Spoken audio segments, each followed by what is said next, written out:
outros medicamentos, por exemplo, os canabinoides eles já foram usados, inclusive tinham vários laboratórios brasileiros, né, mas pesquisadores brasileiros fazendo pesquisa com derivados da cannabis sativa no Brasil, mas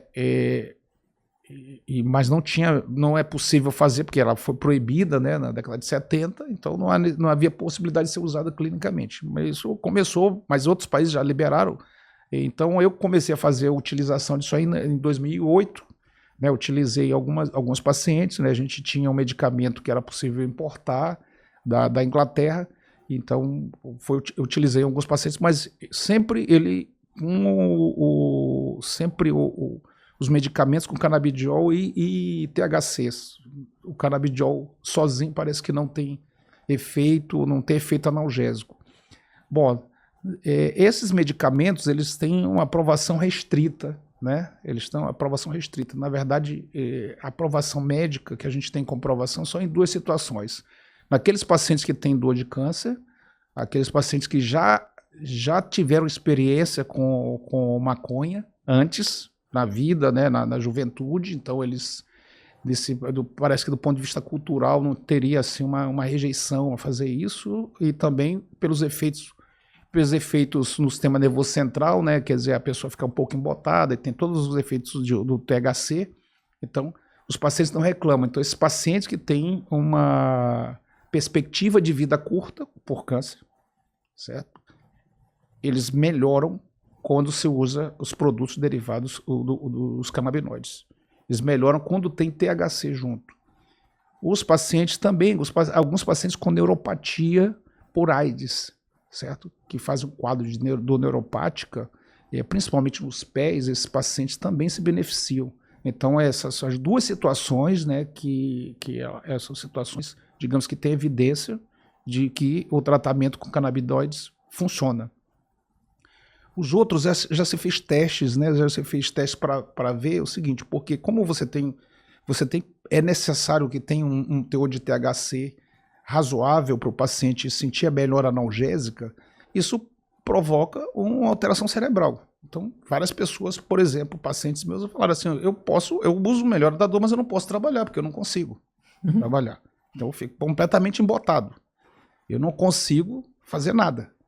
Então, na medicina da dor, a gente tem um cuidado muito grande quando a gente usa medicamentos que vão alterar o sistema nervoso central, certo? Isso vou dar um exemplo simples.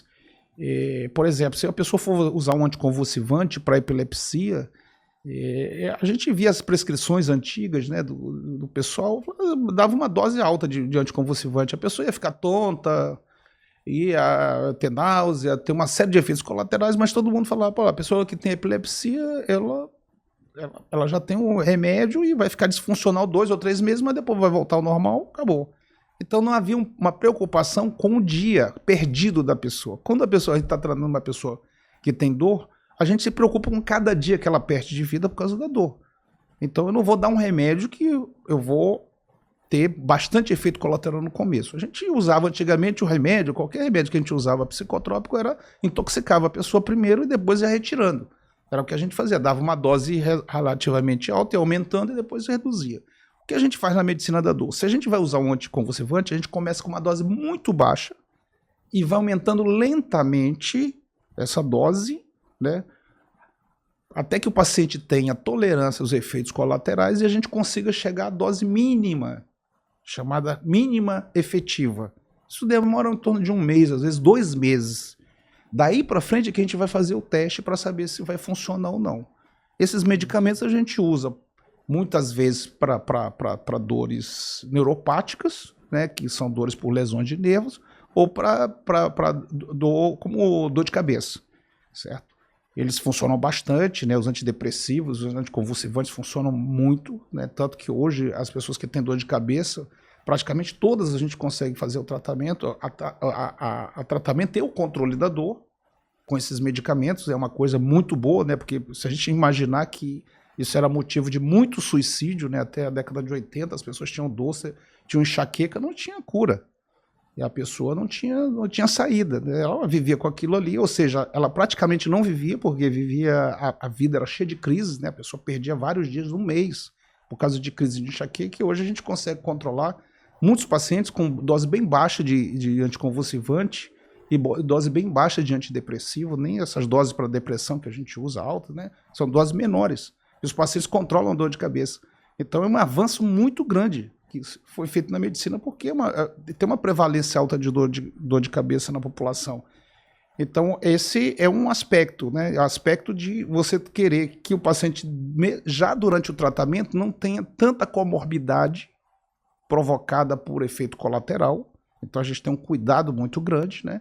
E no caso dos canabinoides, como a gente tem que introduzir o THC, o paciente tem que concordar, porque ele vai ter uma disfuncionalidade cerebral, ele não vai conseguir fazer atividades, a maioria das atividades. Então, alguns pacientes reclamam, outros não reclamam disso. Acho que, porque já tiveram uma experiência anterior, talvez até um pouco de tolerância, eles ficam bem com isso. Agora, também se viu que quando você separa e não dá o THC, se comprovou, os pacientes eles podem ter uma anedonia, um desprazer muito grande. Alguns pacientes que eu dei canabidiol sozinho, eles se queixaram disso, que eles sentiam um desprazer pela vida, falta de prazer pela vida. A gente chama de anedonia. Então, por isso que há necessidade, quer dizer, convencionalmente, ele não pode usar, infelizmente no Brasil foi autorizado só o canabidiol sem o THC, tem que ser até 0,3% de THC e tem que ser no mínimo 1% para o paciente não ter esse quadro. Agora, tem o seguinte, nós podemos, na medicina da dor, a gente pode prescrever alguns medicamentos, né, que o paciente ele tem a crença dele, né, como tem o efeito placebo, ele é muito alto na dor, certo? Ele pode ser de 10% a 20%, às vezes até 30%, tem alguns estudos, a gente tem o efeito placebo. Então, o que a gente quer é fazer o paciente ficar sem dor. Ele pode ser até induzido por um efeito placebo, mas é importante ele ter dor, ele ter uma janela de oportunidade, que ele não tenha dor para ele ganhar funcionalidade. O que isso significa? Significa que quando eu estou fazendo o tratamento do paciente, eu quero que ele fique alguns meses sem ter dor. Faz parte desse nosso modelo, de observar. Isso aí é o seguinte, os estudos mostraram que existe uma sensibilização central, um aumento de sinapses. Quanto mais estímulo da dor você tem ao cérebro, mais representação você vai estar no cérebro em termos de massa cefálica, daquela região da dor.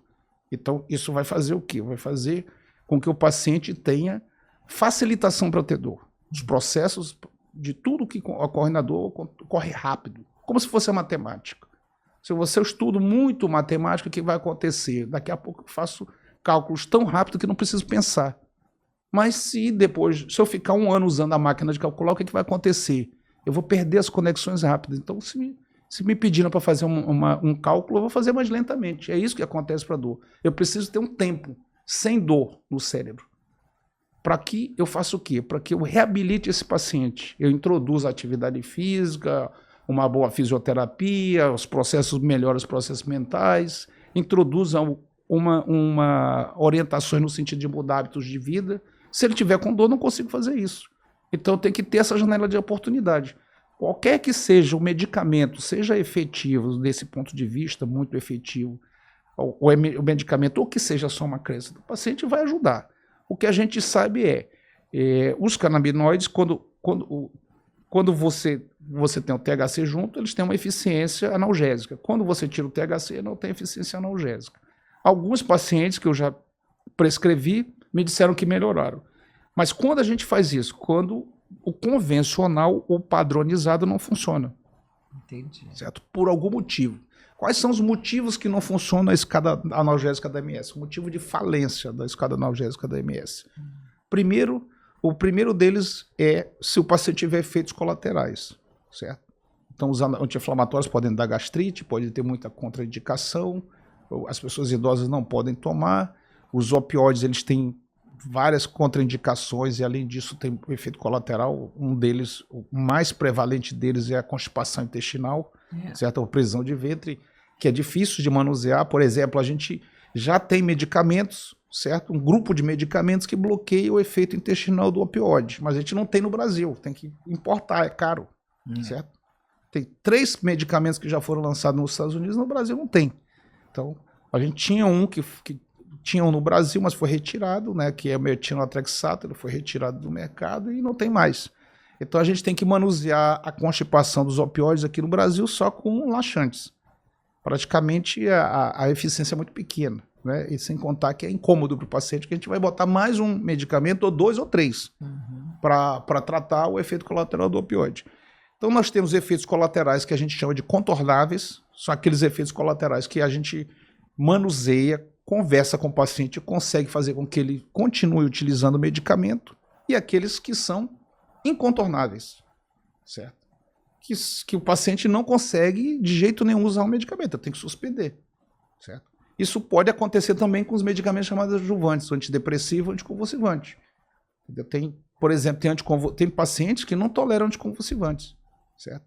A gente pode trocar e trocando um a um, eles não vão tolerar, porque quando a gente consegue uma dose mínima, ele começa a ter náusea, efeito náusea, tonteira, vômito, desequilíbrio, por aí vai, entendeu? A gente troca para outra, acontece a mesma coisa, então tem essa dificuldade, ou seja, o manuseio farmacológico, ele é mais delicado do que no restante das condições, certo? Porque é um paciente que tem uma doença funcional, certo? Ele tem uma doença funcional, não está faltando ali uma coisa, como a gente pode dizer, não tem um tumor ali, uma fratura, entendeu?